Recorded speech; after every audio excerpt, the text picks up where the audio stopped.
Tighten Up, the podcast, is brought to you by Hyperice, the leading provider of innovative technology for recovery, mobility, and improved performance. They help the Titans. They can help you too. Learn more online at hyperice.com. This is Grant Gondrezick II. Let's tighten up. Detroit, it's time to tighten up. Welcome to Tighten Up, the podcast, presented by the Shield NIL. Brought to you by Hyperice and Last Shot Energy. A state of the Titans, the latest in Detroit Mercy athletics, and a chance to hear from Titans all over the world. Here's your host, Dan Hasty. Tighten Up, the podcast is back, another edition. And it's been a little too long since we've gotten a chance to talk to one of the Warriors that are actually going to the floor every single night for this Detroit Mercy basketball team. And if you were paying close attention to Detroit Mercy basketball over the last handful of games, especially the last one against Purdue-Fort Wayne, you may have noticed that the Titans fielded a starting lineup consisting of 5 freshman players. One of the only teams, if not the only team in all of college basketball this season to have a starting 5 of all freshman players. One of them joins us today here on Tighten Up. Grant Gondrezick II is in the building. Gigi, welcome in. It's about time. What's going on? What's going on? Thank you for having me. All right. So how wild is it that you've got 4 other freshmen and you on the floor right now? It's a trip. I think you said it. I don't think there's no other team in the country that's doing that. So I think it's a blessing. And we work hard. But shout out to Coach Monty for, letting us be able to do that.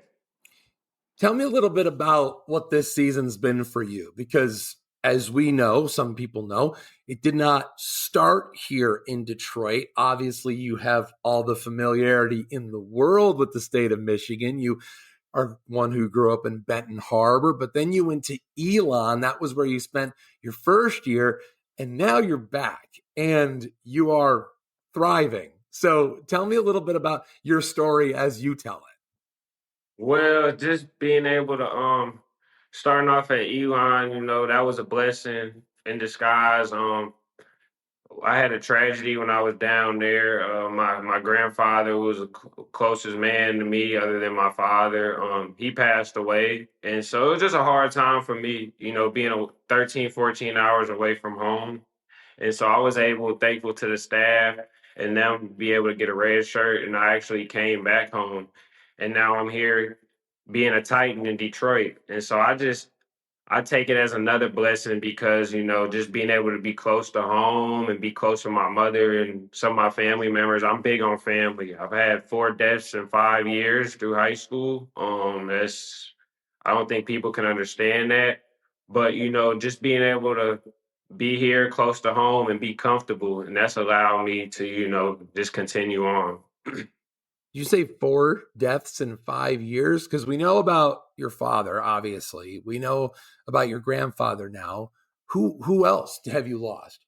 I lost my grandmother, who I actually share the same birthday with. I ever tatted. She had a stroke when I was in my 8th grade, going in the 9th grade year, and I actually was carrying her out of the tub. So that was my first time dealing with death. Just seeing how my whole family reacted. And then my freshman year of that high school year, COVID happened. And during COVID, unexpectedly, me and my father were training. And I haven't played a basketball game yet because COVID delayed the season. But unfortunately, my father passed. That was really hard for me because he was the only man that I was around all females. He was the only man in my life and the only man that spent his time with me.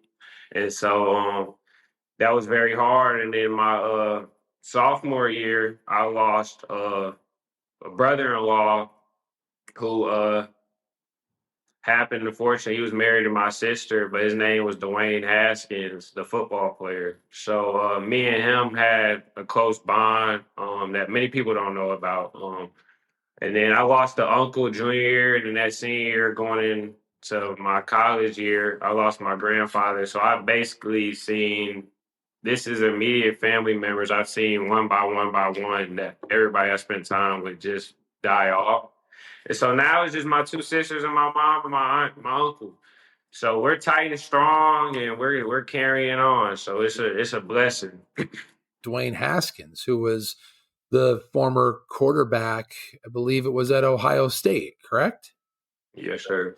So yeah, I mean, we talked about this before we went on live, but you had to grow up pretty fast when I thought that you just had, one or two deaths to deal with, but it's a whole different ball game when you're having to deal with it over and over and over again. What have you learned having to deal with all this?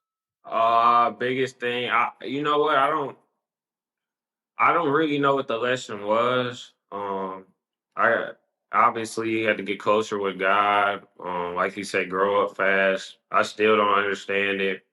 But the biggest thing I just learned, and shout out to my mom, is just I can't stop. And it was plenty times I wanted to stop and I wanted to give up. And she just told me I couldn't because I was the only man in the family, and if you stop, then everybody else gonna stop.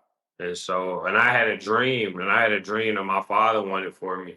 So it was just a lot of hard days, hard nights. Imagine your father, who you named after, started you off with basketball, and then he passed away. And then there was times I didn't even want to touch a basketball, but I still did, and I kept working and kept playing. So I think the biggest lesson for me is just the more you move and keep trying. It does, like you said, it doesn't get better, but you appreciate it. Life circumstances change and things happen that, we don't exactly hope happen, that we don't want to happen. But thankfully, in a lot of ways, basketball sort of stays the same. So you can basically get back into it. And a lot of those things can provide an escape. Yeah, definitely. So if you can, tell me about this experience for you, because I know getting a chance to get close to home was something that was really important for you. But did you think that you'd be able to play a role like the one you're playing now? Actually, for being honest, yes, I do. I put in a lot of work. Dan. It's been a lot of work I've been putting in, behind the scenes, even when people didn't see. And even when I was in high school. And shout out to my coach, Coach Monty. I mean, he's played ball at the highest level. And he told me before coming in, he said, "You from Ben Harbor, right?" He said, "You've been doubted, right?" I said, "Yes, sir." He said, "Well, show it, prove everybody wrong." He said, "And prove me wrong." He was talking about himself. And I just to be able to, just see him ride with me and teach me and being able to learn from him as a point guard, which he played point guard. And it's just been a blessing, man. It just shows, I just thank God, and, I just want to go harder for my family. And I just tight and strong, man, tight and resilient. And yeah. You like playing for these guys, don't you? I do. So I look at the numbers and the way the season started, November especially. So this was a different dynamic. This was a team that had a few more pieces when the season began. And then one by one, a few guys go down, and all of a sudden your number gets called more and more. And next thing you know, you go from playing lightly to playing a whole lot. And it almost looks like, especially as the calendar flips from November to December, it's like a whole different player in terms of just how much you're getting an opportunity. I think you were averaging like 2 points a game. You weren't playing a whole lot, but then December comes around and now they've got to rely on you. And now all of a sudden you're a double figure scorer. So what was it about that challenge that you were able to take and to, more importantly, to thrive in? Because that's not easy, especially as a Man, this is actually crazy, Dan. I was going through it. I'm not gonna lie, I was going through it. Just knowing my abilities and what I was capable of, and just waiting my turn out. Like you said, we had a lot of pieces, and I respected every single one of those guys that was in front of me, and they worked hard. And just being able to go against them in practice, and they seen how I was working. So I just think after a breakout game and being able to, step up, and then now being able to show everybody what I've been able to do, which I think they've been able to see in practice since the summer, even since the summer. But to, be physically doing it in the game now, like you say, being an option, a key option for the team, I'm just humbled by it, and just being able to learn that gotta as a young man, or going through life, you just sometimes you gotta figure it out. And I'm not gonna say it was perfect or it was pretty, because it was days and nights it wasn't at all. But look at where I am now. So All right, so this is a two-part question. So I'm curious as to what you're most proud of since you've thrown on this uniform. So in general, what are you most proud of since you started playing basketball here? most proud of, I would say first, God. Second, I would say my family. Third, I would say my coach and my teammates. And then fourth, I would say my last name. I'll bring my father up again, being able to, showcase my talent and show what me and him been working on for up until, my freshman year of high school. And I've been doing the same stuff he showed me since then. But just being able to look up my name, and they say former NBA player's son, Grant Gondrezick, and then I see Grant Gondrezick II. That's a blessing. I like to keep his name going on, his legacy going on. So just being able to have that legacy and to showcase my talent, I would say. What can you, I had a second part to that question, but your answer was good enough to make me throw that second part out. What can you tell me about your dad? Crazy guy, man. Crazy guy. Just I am who I am today because of him. But don't get me wrong, because of my mom too. But just he believed in me. He's somebody I've seen him since I have one of my best friends who plays. He's a point guard at Notre Dame. His name's Marcus Burton. We were just contacting with each other a couple of days ago, and other people I'm contacted with too. But I've been to gym with my father and my sisters and other people, Skylar Diggins, Wilson Chandler, just a whole bunch of other people since a little kid. And it would be 50, 60 kids in the gym at one time. He'd be training us or working out. And he'd make somebody that didn't think they could play ball or didn't believe in themselves make you believe in yourself. And that's what he did for me. And so a mentor, a leader, a teacher, a coach, and a father all in one. I mean, he gave you the shirt off his back. And I mean that for real. So that's just the type of person he was.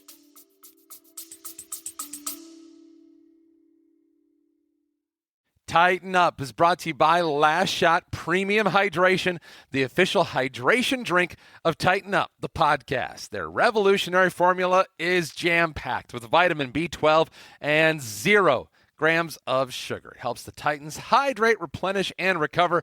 Try it at Callahan Hall during a Titans game, or learn more at lastshotofficial.com.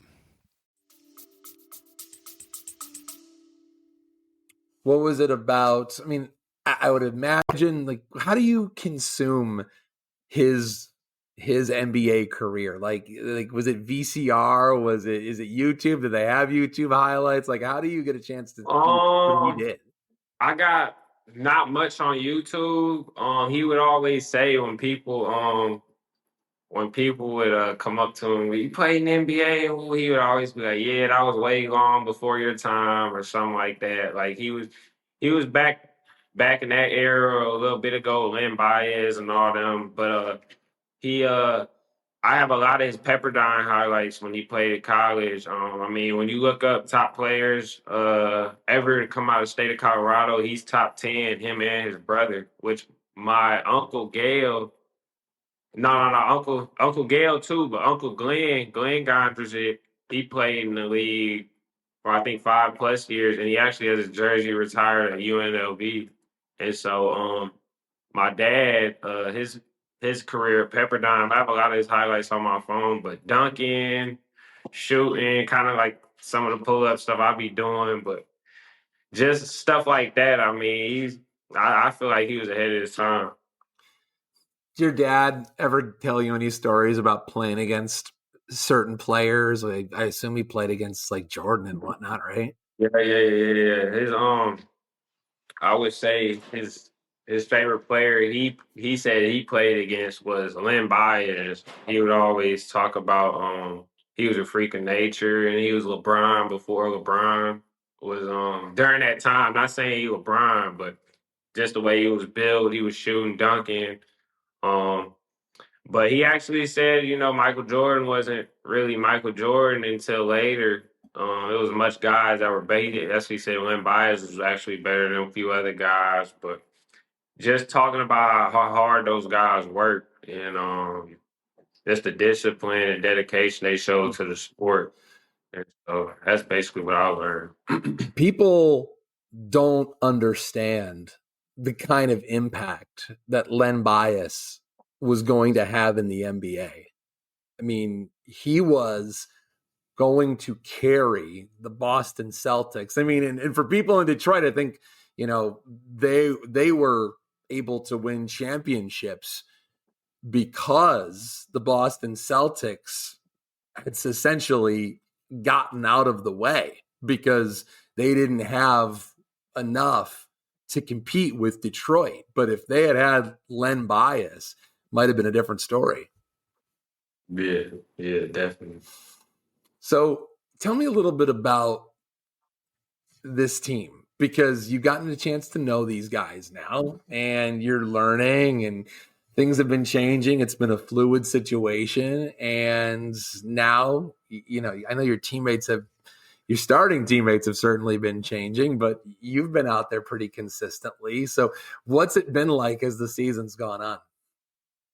Just everybody's getting better. Everybody's learning. I mean, like you said, we're young. Our two vets are right now is Orlando Lovejoy and Legend Jeter, which Orlando Lovejoy is somebody who I'm learning from, and he's kind of been mentoring me a little bit, and I've been able to learn a lot from him.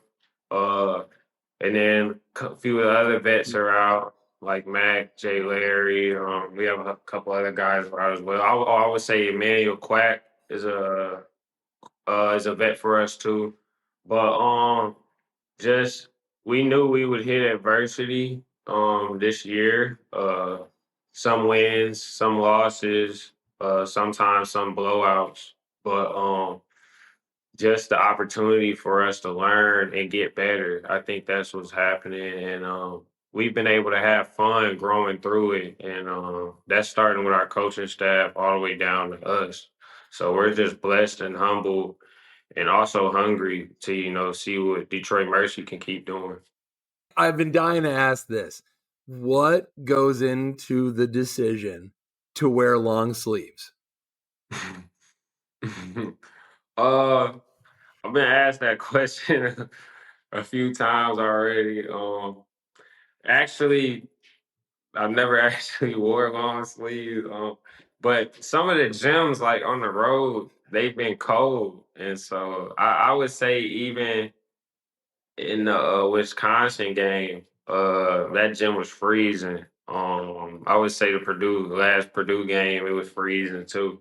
But I kind of I was kind of like rocking a long sleeve, and I kind of looked and I seen other people wearing long sleeves now.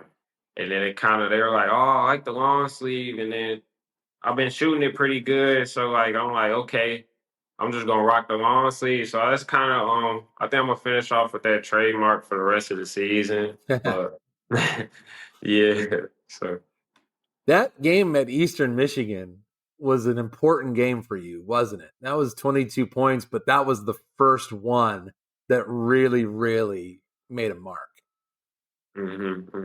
And it's not the only one. And we can look at a couple of the other ones that you've had, because there have been a few others along the way too. It's a big deal when you have the kind of success, and you've had some as well. Wisconsin was another big one as well. It's not easy to have success against a Big Ten opponent. What did it mean to you to be able to get buckets in a game with a packed house in Madison, Wisconsin? Just surreal moment. I think my sister came to that game and kind of gave me a little bit of a chip, but I don't really pay attention to the crowd. I think it was the biggest crowd we played in. It was bigger crowd in the Wake Forest game, but I think the Wake Forest game was really a moment where it shocked me, where it's like, okay, the mascot was in the middle of the floor on a Harley Davidson motorcycle, and he was revving it up every time they introduced the starting lineup, and the fans were going crazy. So, I mean, I was ready for that Wisconsin game, the atmosphere. But at the end of the day, when I look over, I see my coach. I got my guys I'm on the floor with, and I see my mom, my sister, my family. I'm locked in after that. So you mentioned Monty and playing for him. What is it like? I mean, the energy that he brings you guys, especially when the chips are down and you guys are fighting late, because when you guys have been in that position late in games, especially close and late, I mean, we've seen it with the overtime games. You're 3-0 in the OT session. What is it like when you are in that situation, close and late, chips are down, and you've got Monty on the sideline? He's the same Monty. He doesn't switch up. So when he tells us balls to the wall, or he say, a few other things, but when he just bringing that energy, it rubs off. It's consistent. It's contagious. So we gotta bring it, and he can't bring it, and we don't bring it. Or there's been a couple times in practice he don't bring it, we get on him. We like balls to the wall. You feel me? So.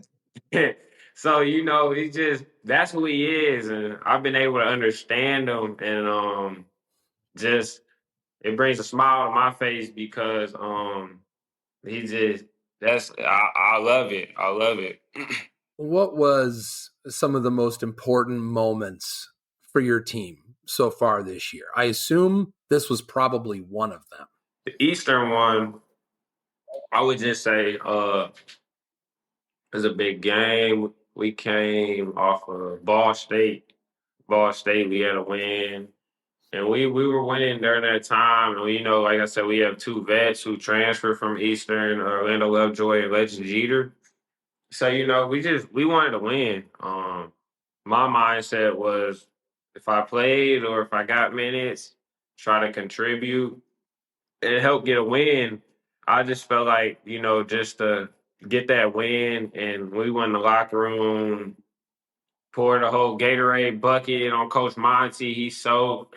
He enjoying himself. Our two vets, we spraying them with the Gatorades. They enjoying themselves. So being able to see them walk out of the school that they were originally at and had a dub and just see their face, that was important for me because they deserve that. So they worked hard. So that's the answer for the Eastern game. Other important moments, just I would say growing as a team and just staying, not getting not too high, not getting too low, and just staying even keel. Whether we win, we lose, or whatever we dealt with injuries, whatever outcome we dealt with, adversity we dealt with, just continue to stay even keel.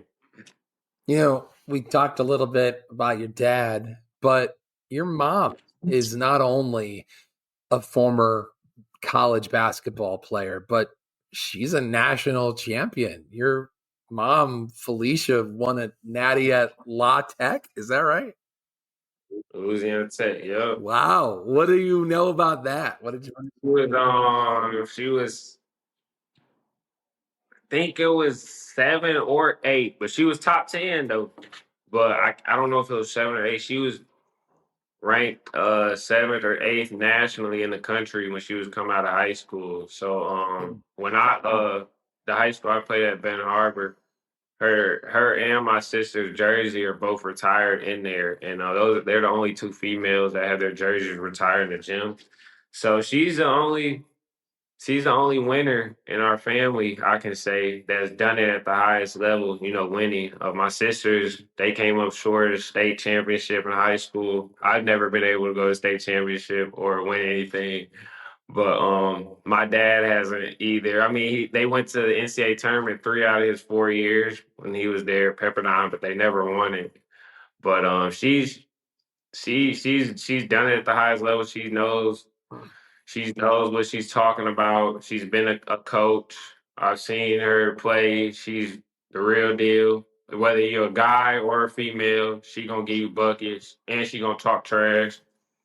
But yeah, I mean she's everything. So I saw that you played AAU with a team in Grand Rapids. Did you get to know anybody in GR when you were out there playing?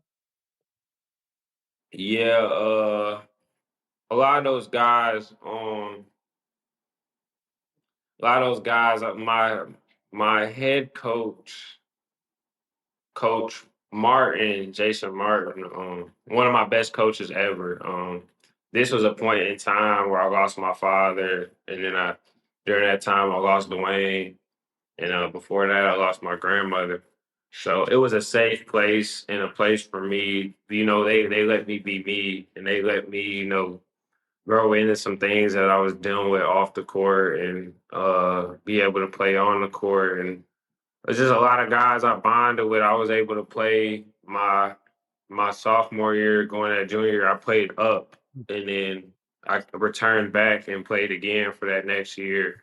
So I already had a bond with those guys and my coaches, and I was just thankful for that opportunity. I'm forever repping Grand Rapids Storm to this day. So It's so wild to think about what like a family get together or just looking at the family history for you guys, because there's your uncle, your dad, and then your mom and your older sister played college basketball at Michigan State. Your other sister was Miss Basketball in Michigan, played for Michigan and West Virginia. And is she still playing in the WNBA? She's working her way back. But she actually just she's in the third page now of the Essence magazine. So What's that? Wait, what is she doing in Essence magazine?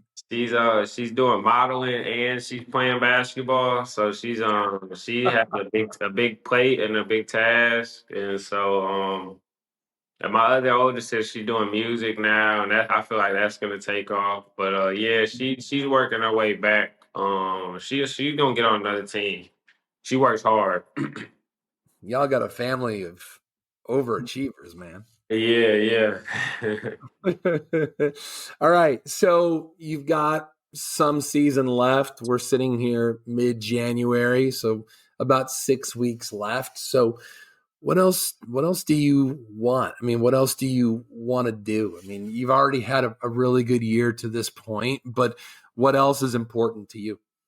Growing as a person, growing as a young man, continuing to be a great teammate, a great student athlete, because school is very important, and just continuing to learn how to be a leader, learn how to be more vocal, and just little things that I feel like will take my game to the next level. Just trying to finish out the season strong.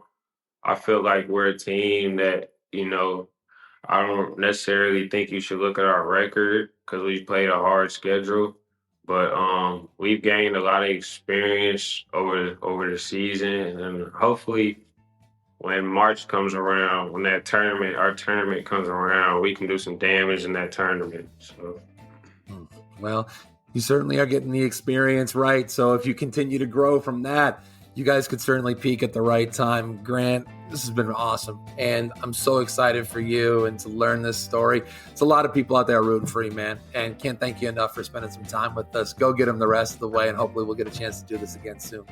Thank you. I appreciate you. Thank you. It's Grant Gondrezick right here on Tighten Up. And that's going to do it for this edition of Tighten Up. You can find me on X. You can find me at that Dan Hasty. You can find me on IG at Dan Hasty. You can also find Grant. You can find him on Instagram as well at Grant Gondrezick II. So make sure you go check him out as well. You'll see some clips from our podcast here as well. Don't forget to rate the show and also leave comments for the show as well. Much more to come next week, and I'll see you Titans of Industry next time. Thank you for listening to another episode of Tighten Up, the podcast. Join our community at The Shield on theshieldnil.org and follow us on X and Instagram at The Shield NIL.